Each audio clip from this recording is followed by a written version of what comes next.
नमस्कार बच्चों, पुनः आपका ऑनलाइन स्टडी में हार्दिक अभिनंदन व स्वागत है। पिछली वाली वीडियो में अपन देखा था ऊर्जा संसाधन। आज अपन देखेंगे मानव संसाधन। मानव संसाधन क्या होता है इस लेसन में देखेंगे। जनसंख्या, जनसंख्या घनत्व, जनसंख्या वृद्धि, लिंगानुपात, साक्षरता, राजस्थान की जनसंख्या नीति और केंद्र सरकार की जनसंख्या नीति। तो आइए अपन देखते हैं सबसे पहले कि मानव संसाधन क्या होता है। देखो, क्लास 10 सोशल साइंस लेसन 12 मानव संसाधन। देखो मानव, यहाँ दो शब्द है, एक तो मानव है, एक अभी क्या है संसाधन। मानव का तात्पर्य तो मनुष्य हुआ। संसाधन का मतलब मैंने पहले बताया था कि प्रत्येक वह वस्तु जो मनुष्य के काम में आती है वो अभी क्या कहलाता है, संसाधन कहलाता है। ऊर्जा संसाधन हो गया, जल संसाधन हो गया, प्रत्येक वो वस्तु जो मनुष्य के काम में आती है वो क्या कहलाती है, संसाधन। अब मनुष्य के काम में आए वो क्या कहलाएगी, संसाधन। लेकिन मनुष्य भी एक क्या है, संसाधन। क्यों? क्योंकि मनुष्य अपने कौशल शिक्षा से ही वस्तुओं का निर्माण करता है, उन्हें प्रयोग करने योग्य बनाता है, इसलिए वो क्या कहलाता है, मानव संसाधन।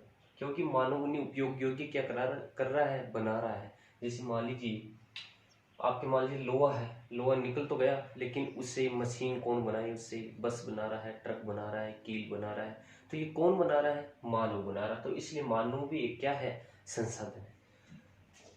जनसंख्या, अब देखते हैं जनसंख्या क्या होती है। तो प्यारे बच्चों, जनसंख्या क्या होती है, किसी निश्चित स्थान पर निश्चित समय में जो जनसंख्या होती है उसे क्या बोलते हैं, निश्चित स्थान हो। किसी निश्चित स्थान, जैसे मान लीजिए ये इंडिया है,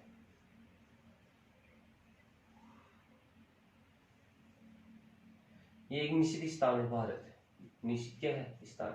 इसमें निश्चित स्थान पर निवास करने वाले जो लोग होते हैं, निश्चित स्थान पर या निश्चित क्षेत्रफल में निश्चित समय में निवास करने वाले लोग क्या कहलाते हैं, जनसंख्या। जन का मतलब जनता, संख्या का मतलब उनकी संख्या। जैसे निश्चित क्षेत्र है, निश्चित क्या है, क्षेत्र है, क्षेत्र क्या है 32,27,263 वर्ग किलोमीटर क्या है, निश्चित क्षेत्र है। और निश्चित क्षेत्र में निश्चित समय में रहने वाली संख्या क्या कहलाती है, जनसंख्या कहलाती है। आज इसमें देखेंगे जनसंख्या का आकार व वितरण। वितरण का मतलब मेरे प्यारे बच्चों होता है कि जनसंख्या किस प्रकार से फैली हुई है। कहीं जनसंख्या ज्यादा रहती है, कहीं जनसंख्या कम रहती है, कहीं जनसंख्या सर्वाधिक रहती है, कहीं बहुत कम रहती है।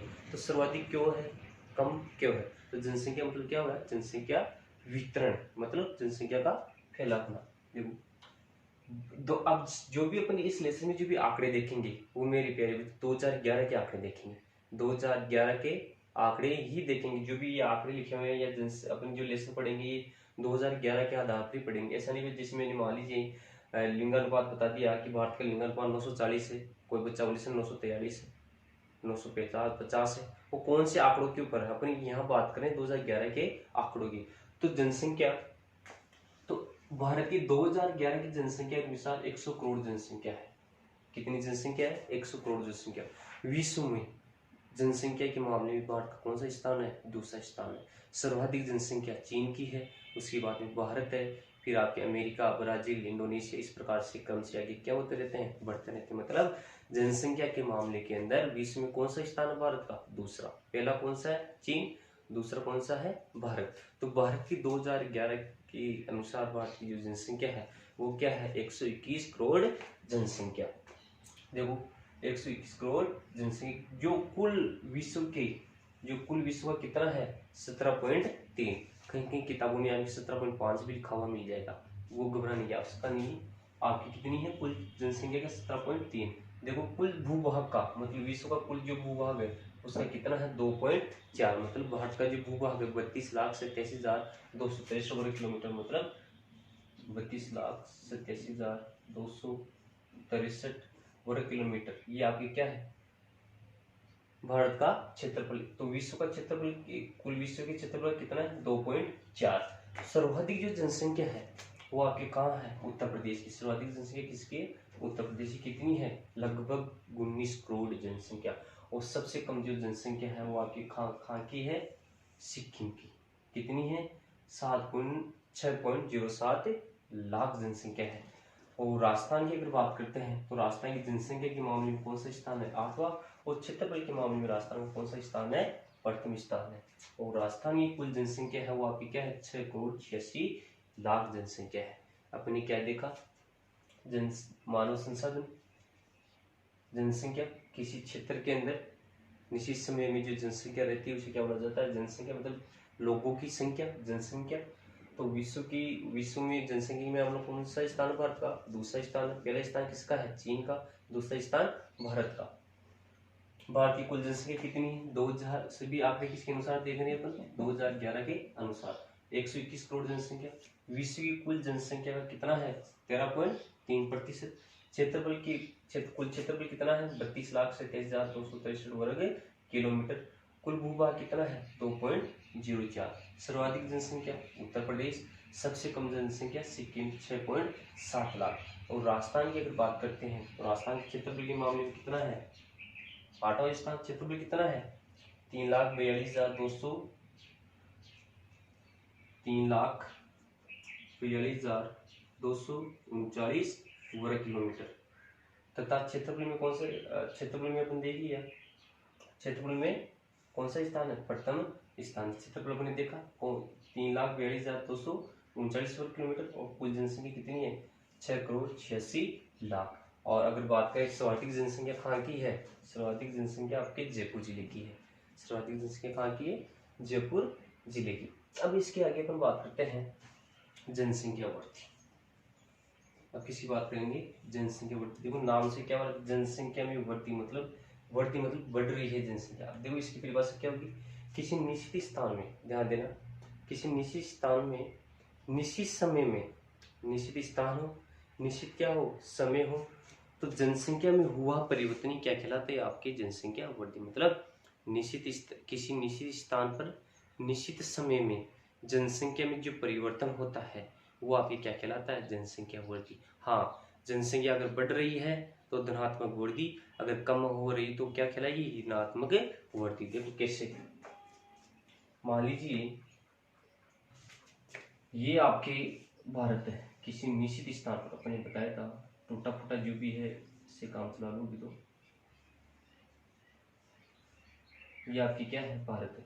किसी निश्चित स्थान पर, ये आपकी क्या है? निश्चित स्थान है। निश्चित समय में, निश्चित समय मान लीजिए 2001 से 2000 क्या है?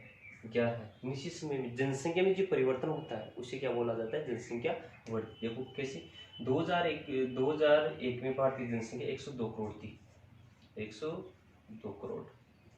और 2011 के अंदर क्या होगी? 121 करोड़। 100 क्या होगी? 121 करोड़। तो जनसंख्या में क्या हो गया? परिवर्तन। जनसंख्या बढ़ी है। 2001 में जनसंख्या 102 करोड़, 2011 में 121 करोड़, मतलब जनसंख्या 20 करोड़ क्या हुई है? बढ़ी है।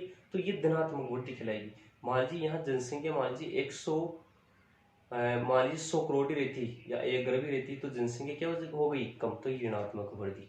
तो आप आपने ये भी सवाल होगा कि सर ऐसे भी देश है जहाँ जनसंख्या वृद्धि दर बहुत कम है। आपको मैं आशा से एक बात बताऊं, रूस के अंदर साइबेरिया का मैदान जानते हो? रूस जानते हो?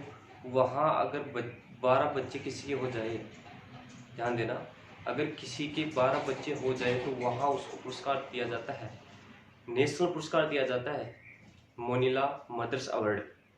मोनिला मदर्स अवार्ड के नाम से उसको क्या किया जाता है? सम्मानित किया जाता है। अगर भारत में इस प्रकार का अगर पुरस्कार चला दे तो सभी के पास मिलेगा लगभग। देखो आप आगे, तो 2010 की मतलब भारत के अंदर जो वृद्धि होती है वो आपके 10 वर्ष के अंतराल पे होती है। 10 की जनसंख्या वृद्धि आपकी क्या है? 17.64 है। ध्यान देना, 2030 के आसपास भारत विश्व में जनसंख्या वृद्धि के मामले में प्रथम होगा और चीन इसके पीछे हो जाएगा। कुछ देश ऐसे भी है जैसे अमेरिका है, ब्रिटेन है, जर्मनी, यहाँ जनसंख्या 250 वर्ष के कभी जनसंख्या वृद्धि हो ही नहीं सकती है। जनसंख्या वृद्धि के कारण, जनसंख्या बढ़ रही है, भारत में जनसंख्या बढ़ रही है, तो अपन जनसंख्या वृद्धि के कुछ क्या होंगे कारण अपन देख रहे हैं।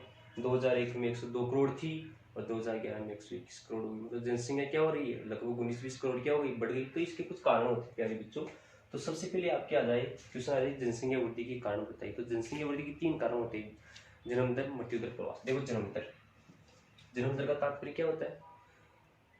1000 जीवित बच्चों के ऊपर जन्म लेने वाले लोगों को क्या बोला जाता है? जन्म दर। मतलब 1000 जीवित बच्चे हो, उनके पीछे जो जीवित बच्चे रहते हैं, 1000 बच्चों के ऊपर जीवित बच्चों की संख्या क्या कहलाती है? जन्म दर। अगर जन्म दर ज्यादा है, बच्चे ज्यादा जन्म ले रहे हैं, तो जनसंख्या क्या होगी? वृद्धि ज्यादा होगी। और मृत्यु दर का तात्पर्य क्या होता है? 1000 व्यक्तियों के पीछे मरने वालों की संख्या क्या कहलाती है? मृत्यु दर। यहाँ ध्यान रखना, हमेशा जन्म दर, मृत्यु दर लिंगानुपात 1000 के ऊपर ही निकाला जाता है। जनसंख्या वृद्धि प्रतिशत के ऊपर निकाली जाती है, जनसंख्या घनत्व प्रति वर्ग किलोमीटर पर निकाला जाता है। तो जन्म दर किसे कहते हैं?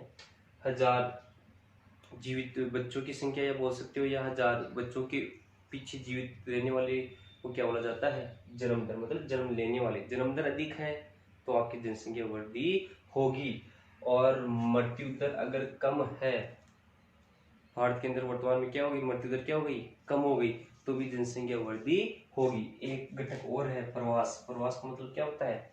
एक स्थान से दूसरे स्थान पे जाना क्या कहलाता है? प्रवास। अब आप पूछोगे सर प्रवास के ऊपर, प्रवास से कैसे जनसंख्या में परिवर्तन होगा?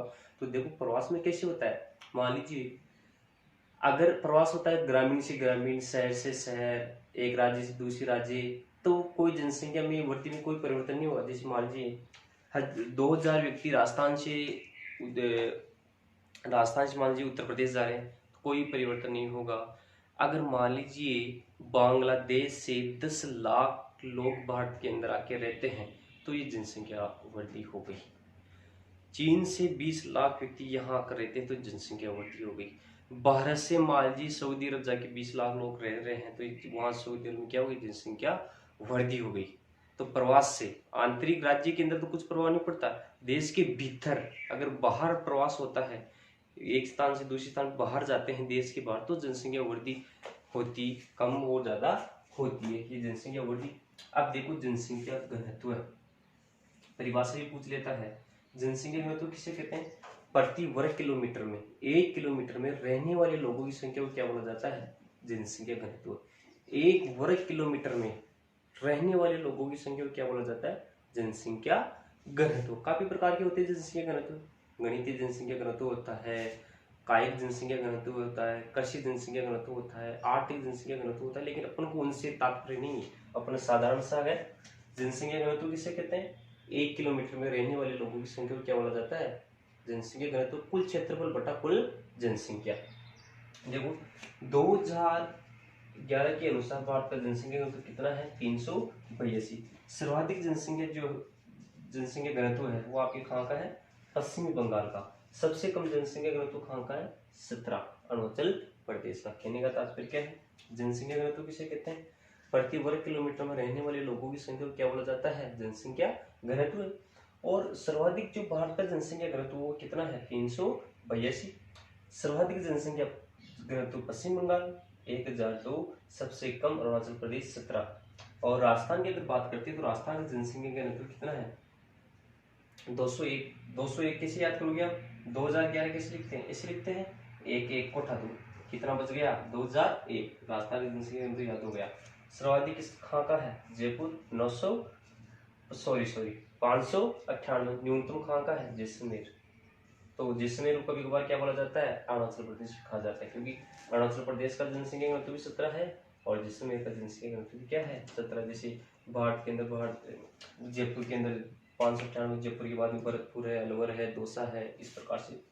अब देखो जनसंख्या समस्या, जनसंख्या घनत्व समझ में आया? प्रति वर्ग किलोमीटर में रहने वाले लोगों की संख्या को क्या बोला जाता है? जनसंख्या घनत्व। 2011 के अनुसार जनसंख्या घनत्व कितना है भारत का? 382। सर्वाधिक जनसंख्या घनत्व पश्चिम बंगाल और कम किसका है? अरुणाचल प्रदेश का 17। राजस्थान का जनसंख्या घनत्व 201। सर्वाधिक जनसंख्या घनत्व जयपुर 598, न्यूनतम जैसलमेर। अब देखो जनसंख्या समस्या, जनसंख्या बढ़ रही है, जनसंख्या वृद्धि हो रही है, तो समस्या भी जरूर होगी। जनसंख्या में समस्या क्या होगी? सबसे पहले जीवन की न्यून गुणवत्ता हो जाएगी। जीवन की न्यून गुणवत्ता में क्या हो जाएगी? जैसे मान लीजिए मेरे प्यारे बच्चों, एक परिवार है, उस परिवार के अंदर मान लीजिए एक परिवार तो वह है, उसके अंदर केवल 4 ही है, 4 लोग हैं, 2 बच्चे, 2 मियाँ बीवी, 4 ही है। और एक परिवार के अंदर 10 है, मतलब 8 बच्चे हैं, 2 वो है। तो ऐसी स्थिति में आप कल्पना कर सकते हो, जो जहाँ 8 बच्चे हैं तो वहाँ उतनी गुणवत्ता नहीं होगी, शिक्षा की समस्या होगी, वहाँ खाने पीने की समस्या होगी, पहनने की समस्या होगी, रहने की समस्या होगी। और दूसरा जो परिवार छोटा है, जनसंख्या कम है, वहाँ इस प्रकार की समस्या नहीं होगी, शिक्षा अच्छी मिलेगी, जीवन की गुणवत्ता अच्छी होगी, शारीरिक विकास अच्छा होगा, कौशल विकास अच्छा होगा। इसी प्रकार से देश के अंदर भी हम कल्पना कर सकते हैं, जिस देश के अंदर जनसंख्या सर्वाधिक है वहाँ के लोगों की जनसंख्या गुणवत्ता न्यून गुणवत्ता होगी, वहाँ बेरोजगारी की समस्या होगी, वहाँ भुखमरी फैलेगी, इस प्रकार से गरीबी की समस्या होगी। ये सभी प्रकार की क्या है, समस्याएं हैं। जीवन की न्यून गुणवत्ता है, बेरोजगारी होगी, गरीबी होगी, इस प्रकार से। अब अपन देखते हैं साक्षरता, एजुकेशन क्या होता है। साक्षरता का तात्पर्य देखो, सबसे पहले आपके क्वेश्चन आ जाए कि साक्षरता किससे कहते हैं, ध्यान रखना। साक्षरता किससे कहते हैं? 7 वर्ष की उम्र हो या 7 वर्ष से अधिक उम्र हो, वो किसी भी भाषा को पढ़ व लिख सके, वो आपकी क्या कहलाता है, साक्षर। मतलब शर्त क्या रखी है कि 7 वर्ष से अधिक उम्र हो या 7 वर्ष की उम्र हो, कोई भी बच्चा हो, उसकी उम्र क्या हो, 7 वर्ष हो, वो किसी भी भाषा को पढ़ व लिख सके या समझ सके या समझा सके, वो आगे क्या कहलाता है, साक्षर। जैसे मान लीजिए मेरी उम्र 50 वर्ष है, लेकिन मैं किसी भाषा को पढ़ व लिख नहीं सकता, उम्र तो है मेरी 7 वर्ष से अधिक, लेकिन मैं किसी भाषा को पढ़ व लिख नहीं सकता, तो मैं साक्षर नहीं हूँ। अगर मेरी उम्र 7 वर्ष से अधिक है, मैं किसी भी भाषा को पढ़ लिख, किसी भी एक भाषा हो, ये जरूरी नहीं कि जैसे इंग्लिश नहीं, किसी भी एक भाषा हो, हिंदी हो, मराठी हो, गुजराती हो, कोई सी भाषा हो, एनीवे, उस किसी भी एक भाषा को पढ़ व लिख सके या समझा सके, कोई व्यक्ति क्या कहलाएगा, साक्षर। जैसे मान लीजिए मैं हूँ राजस्थान का निवासी हूँ, जयपुर निवास करता हूँ, मेरे को हिंदी आती है, इंग्लिश नहीं आती है, इसका तात्पर्य ये नहीं कि मैं साक्षर नहीं हूँ, मैं साक्षर हूँ, 7 वर्ष से अधिक उम्र भी है, किसी भी भाषा को पढ़ भी सकता हूँ, लिख भी सकता हूँ, किसी एक भाषा हो। सामान्य सी परिभाषा क्या बतानी है, 7 वर्ष से अधिक उम्र हो और किसी भी भाषा को पढ़ सके, लिख सके, समझ सके, समझा सके, वो आगे क्या कहलाएगा, साक्षर। तो 2011 के अनुसार भारत का जो साक्षरता प्रतिशत है वो कितना है, 74.04। देखो आप 74 लिख दो, आप 74 लिख के पॉइंट लगाओ, 04 वो लिख दो, 74.04। पुरुष साक्षरता है वो आपकी कितनी है, 82.14। महिला साक्षरता कितनी है, 65.46। सर्वाधिक अगर साक्षरता की बात करते हैं, सर्वाधिक साक्षरता केरल की कितनी है, 93.91। सबसे कम अगर साक्षरता की बात करते हैं प्यारे बच्चों, वो किसकी है, बिहार की, 63.82। अगर साक्षरता की बात करते हो, राजस्थान की स्थिति भी साक्षरता के प्रति अच्छी नहीं है, इसके अनुकूल नहीं है। क्यों? क्योंकि सर्वाधिक अगर पीछे की साक्षरता की लिस्ट के लाते हैं तो बिहार के बाद में राजस्थान का ही नंबर आता है। तो राजस्थान का साक्षरता परसेंट कितना है, 67.07। सर्वाधिक साक्षरता किसकी है, कोटा की, जिसे क्या बोला जाता है, शिक्षा राजस्थानी शिक्षा नगरी के नाम से भी जाना जाता है। और न्यूनतम साक्षरता जो दर है वो आपकी कहाँ की है, जालोर, 55.58।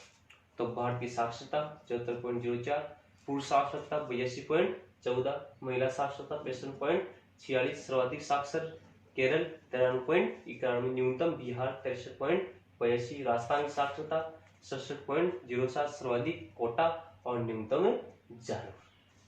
अब देखो आप लिंगानुपात, अब अपन क्या देखेंगे, लिंगानुपात। लिंगानुपात किससे कहते हैं, ये लिंगानुपात इंपॉर्टेंट है। लिंगानुपात का तात्पर्य क्या होता है, प्रति 1000 पुरुषों पर महिलाओं की संख्या क्या कहलाती है, लिंगानुपात। सामान्य सी परिभाषा है, प्रति 1000 पुरुषों पर महिलाओं की संख्या क्या कहलाती है, लिंगानुपात। या आप बोल सकते हो कि महिला और पुरुषों के अनुपात, महिला और पुरुषों का जो अनुपात होता है उसे क्या बोला जाता है, लिंगानुपात। या आपको सामान्य सी परिभाषा देनी है, प्रति 1000 पुरुषों पर महिलाओं की संख्या क्या कहलाती है, लिंगानुपात। मतलब पुरुष कितने हैं, महिला प्रति 1000 पुरुषों पर 1000 पुरुष है, अब इसके ऊपर महिलाएं कितनी हैं, वो आगे क्या कहलाता है, लिंगानुपात। जैसे 1000 पुरुष माने अपने और महिला कितनी है, 940, तो भारत का लिंगानुपात कितना हो जाएगा, 940।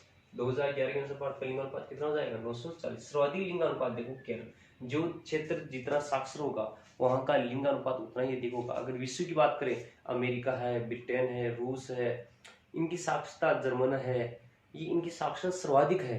तो साक्षरता सर्वाधिक है तो नॉर्वे है, साक्षरता सर्वाधिक है तो लिंगानुपात भी इनका क्या है, सर्वाधिक है। देखो सर्वाधिक लिंगानुपात केरल 1084, न्यूनतम लिंगानुपात किसका है, हरियाणा का 877। तो हरियाणा के अंदर वर्तमान में आपको पता है योजनाएं हैं, बेटी बचाओ बेटी पढ़ाओ। राजस्थान की साक्षरता की स्थिति भी अच्छी नहीं है। राजस्थान में साक्षरता कितनी है, 926। डूंगरपुर की साक्षरता कितनी है, सर्वाधिक साक्षरता डूंगरपुर 990 और सबसे कम साक्षरता धौलपुर की 845। लिंगानुपात प्रति 1000 पुरुषों पर स्त्रियों की संख्या क्या कहलाती है, लिंगानुपात। भारत का लिंगानुपात कितना है, 940। सर्वाधिक लिंगानुपात केरल 1084, न्यूनतम हरियाणा 877, राजस्थान का लिंगानुपात 926, सर्वाधिक लिंगानुपात डूंगरपुर 990, धौलपुर न्यूनतम 845। आखिर लिंगानुपात कम क्यों हो रहा है, लिंगानुपात कम होने का कारण क्या है, जैसे आपके गांवों के अंदर सामाजिक अंधविश्वास है, आपकी जो बच्चा होता है उसके ऊपर ज़्यादा प्रोत्साहन दिया जाता है, महिलाओं की कम उम्र में शादी कर देते हैं जिसके प्रसव के काल में मृत्यु हो जाती है। आगे समझ में, ये सभी भ्रूण हत्या करवाते हैं, ये सभी क्या है, सामाजिक कारण। इन सामाजिक कारण अंधविश्वासों के कारण ही आज भारत का लिंगानुपात और राजस्थान का लिंगानुपात क्या है, कम है। अब देखते हैं नगरीकरण किसे कहते हैं। नगरीकरण का तात्पर्य क्या है कि शहरों से ग्रामीण से शहरों की ओर जाना ही क्या कहलाता है, नगरीकरण। मतलब ग्रामीण क्षेत्र से शहरों की ओर पलायन होना, जाना क्या कहलाता है, नगरीकरण। आखिर ग्रामीण क्षेत्र से शहरों की ओर क्यों जाने, कुछ तो कारण होगा। क्या कारण है, शहरों के अंदर शिक्षा है, स्वास्थ्य है, आपकी विद्युत है, परिवहन के साधन है, संचार है, ये सभी बात, रोजगार है, बेरोजगारी नहीं है, ये सभी बातें ग्रामीण लोगों को आकर्षित करती है शहरों की ओर। तो आपकी बात करें तो भारत में 83.3 करोड़ ग्रामीण है, तो लगभग 70% लोग क्या है, ग्रामीण है, और 37.7 करोड़ लोग क्या है, शहरी। लेकिन वर्तमान की अगर बात करें तो 3% शहरों के लोग क्या कर रहे हैं, पलायन कर रहे हैं, शहरों का आंकड़ा क्या हो रहा है, बढ़ रहा है। अब देखते हैं जनसंख्या नीति। केंद्र सरकार ने क्या बनाई है, जनसंख्या नीति। देखो एक तो जनसंख्या नीति और राजस्थान की जनसंख्या नीति। तो जनसंख्या नीति का तात्पर्य क्या हो गया कि केंद्र सरकार ने आपकी जनसंख्या नीति या मतलब जनसंख्या वृद्धि के कम करने के लिए क्या बनाई है, नीति बनाई। लिंगानुपात बढ़ाने के लिए, साक्षरता को बढ़ाने के लिए, आगे जनसंख्या घनत्व को कम करने के लिए, जनसंख्या को कम करने के लिए क्या बनाई है, नीति बनाई है। जैसे 14 वर्ष से कम आयु के लोग बच्चों को निःशुल्क शिक्षा देना अनिवार्य कर दिया है, मिड डे मील देना, बालिकाओं को प्रोत्साहन देना, गार्गी पुरस्कार देना, ये सभी क्या है, जनसंख्या नीति के अंतर्गत आते हैं। राजस्थान की जनसंख्या नीति के अंदर क्या है, राजस्थान की जनसंख्या नीति के अंदर लिंगानुपात को बढ़ाना है, भ्रूण हत्या को रोकना है, अंधविश्वासों को मिटाना है, बालिका प्रोत्साहन मतलब बालिका शिक्षा को क्या करना है, बढ़ावा देना, उसके लिए गार्गी पुरस्कार है, स्कूटी वितरण पुरस्कार है, आपके देवनारायण पुरस्कार है, जनमंगलम आपकी नीतियां हैं। ये सभी नीतियां किसकी है, राजस्थान की जनसंख्या नीति की। अब देखो आपके, मैं आशा करता हूँ कि ये लेसन आपके अच्छी तरीके से समझ में आया होगा। अगर फिर भी समझ में नहीं आता है तो आप मेरे को कमेंट में लिख के भेज सकते हो कि सर ये चीज़ समझ में नहीं आई, आप दोबारा से समझाइए। मेरे व्हाट्सएप नंबर आप फॉलो कर सकते हो, व्हाट्सएप नंबर ये है मेरे। कोई भी समस्या हो तो आप कभी भी इन नंबरों के ऊपर व्हाट्सएप करके मेरे को क्वेश्चन आप पुटअप कर सकते हो। आगे वाले लेसन में अपन आगे वाला देखेंगे परिवहन एवं संचार। जय हिंद, जय भारत।